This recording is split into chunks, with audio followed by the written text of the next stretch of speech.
A huge amount of fandom members were infuriated when no information regarding Lenky Bombix gender identity was revealed in his own high-suffering Simroot, which came out a year ago, considering that some hints on his trans identity were left in Blancus' troll announcements. Personally, I support the theory about his trans identity, only to the point of Lenky being a trans Jadeblood, rather than a trans male. You might obviously ask about how do you apply the concept of identity on the blood caste systems, which is based solely on generic differences. But for sake of your understanding of this concept, it's essential to mention that there is no more to the hema spectrum but just difference in blood colors. The hema-fascist Elternyan society, as much as any tyranny, is based on mutual hatred between everyone.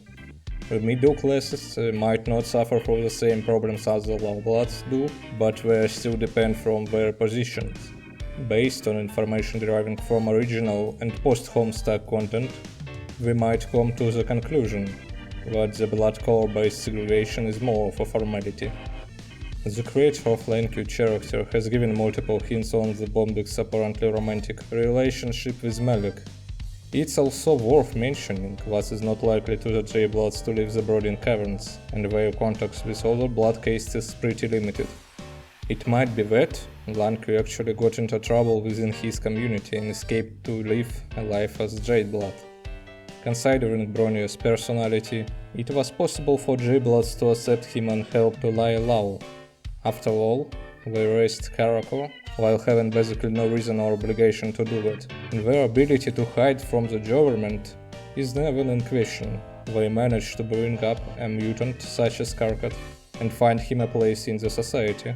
Based on the events of High Swap Friendsim, they can conclude that Lenky performed his newly acquired duties as J-Blood quite purely, spending most of his time poaching and engaging in sexual intercourse. It may be tied with his eternal crisis, provoked by marginal social position and the need to constantly hide. His deep eternal conflict might as well be pointed out by his possible aspect and class. It is likely for the Bard of Life to ignore his own responsibility in terms of social behavior and to protest against the regime through deconstruction of his own social image. I might as well point out that Lenky's body features are more close to the ones typical for Cerulean bloods. Their shaped horns, pointed fangs, rather athletic look. How could he gain so much muscle by just keeping an eye on drops? Or do J-Bloods have a gum? If they have to comfort aggressive Lucy on daily basis, things just don't add up. I think that the Lenky internal conflict which led to the switch between blood castes formed because of the burden of social standards, which was put on his shoulders.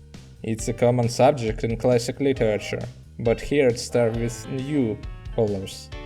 In the end, Homestuck was always been a conceptual literature with deep social and political subtext. If we come on terms with the fact that the gender is just a social construct, we might as well consider the blood-based identity a result of society development.